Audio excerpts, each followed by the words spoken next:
Not all statues are created equal. Some are forged with ambition, crafted not just to be seen, but to be felt. This is Pickstar Studio's masterpiece, the largest, most ambitious pain statue ever created. A $2,500 monument to power and precision. And today, we're unboxing it. Before we do, we're giving away this MNT 9.5 graded card of Pain, as well as the 6 Paths of Pain in minifig form. All you need to do is be subscribed and leave a comment on the video. In a few weeks, I'll randomly select a comment, pin it to the top, and send you what's pictured here. Jumping around in, we have this crazy looking base. It's about 60 pounds alone, but a lot of things were already pre-installed on it as you take it right out the box. The multi-headed dog being one of the primary focuses of the statue, but also we have an obliterated Konoha village scattered all throughout. We can see even some of the Hokage's mansion there.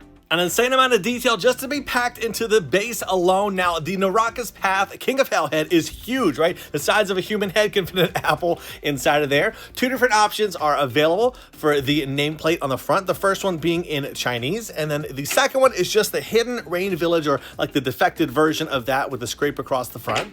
Let me know in the comments if you know what the words on the first nameplate said. And this statue is very scene accurate, or I'd say brutal, because there's a lot of blood splattering all throughout the statue. You don't see that commonly in Naruto pieces. Some on the lantern, some on this symbol here from the Hokage's mansion, then also a bunch dripping down that multi-headed dog over here. You don't see it often, but a nice touch. On the side of the dog, we have these clouds or dust particles. They're just going to be attaching there.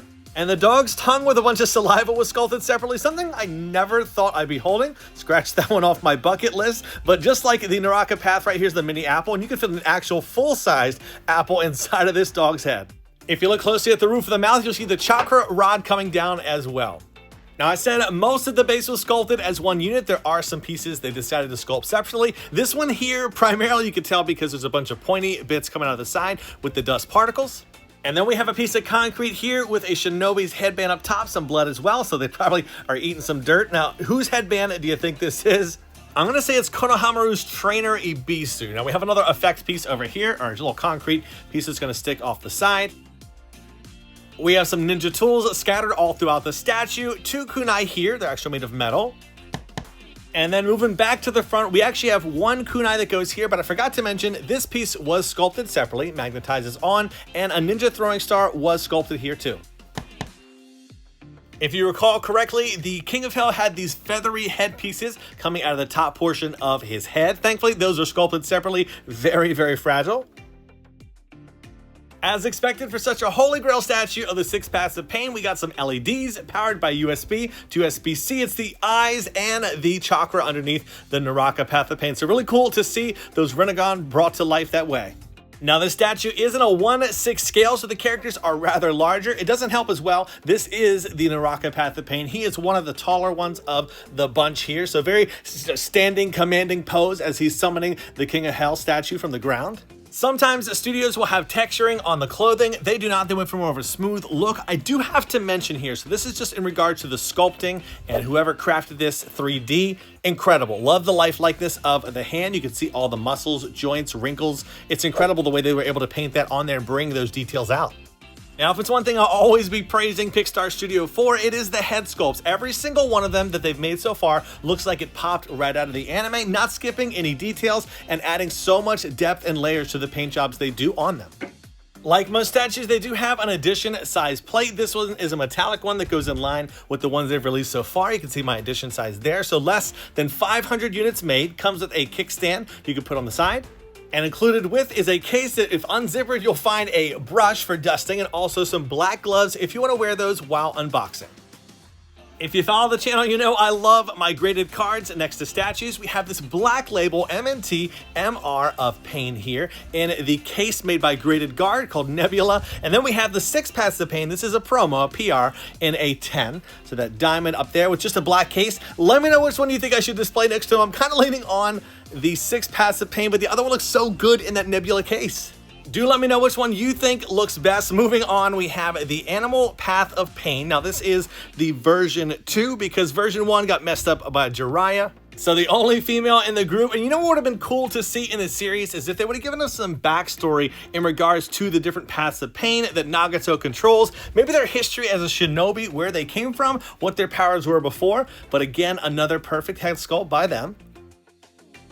Up next is the barrier to the Preta Path of Pain. Incredibly done paint job here, the way that they bring this to life. If you remember right, he's the one that absorbs chakra and also can use it to defend himself. Also, I say probably the more stockier of all the different paths.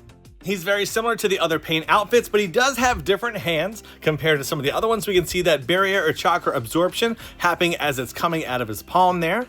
And this is one of the things I love most about this statue. They really made an intention behind representing each path's different powers that they have for their unique abilities. While most of the paths so far have very prominent displays of their abilities, there are some that are a little bit more subtle later. Which our next path is not subtle at all, the Asura Path of Pain, or more so like the weapons path, right? We have the cloak removed, showcasing all 6 arms with his cannon fully out and him ready to obliterate somebody. So really cool the way they did him. They actually have him in this form. We'll see that notch in the back for something they have that they sculpted separately. And they totally could have went the lazy route of just sculpting him in his cloak standing there, but nope, he's the literal cake topper for this statue. And we have this arm here that was sculpted separately. They'll be using to kind of hold his headband into place. And then the other arm, which turned into a cannon. If you're not familiar, he is definitely more robotic than human. So that's why you can see all the fingertips kind of spreading out to display that on the front.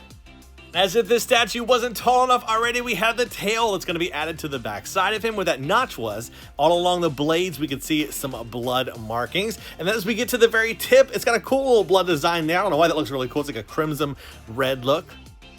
But yeah, as you can see here, this tail goes beyond what the camera can even capture at the moment. Here we have the human Path of Pain body, a little notch on his kneecap for the effect piece it comes with, which is like a human soul. So we have that, which goes from like the white over to the purple up here. Nice looking. And there's a notch on the back side of it that's going to go into that kneecap. So it magnetizes on 2 different sections to make sure it's safe and secure.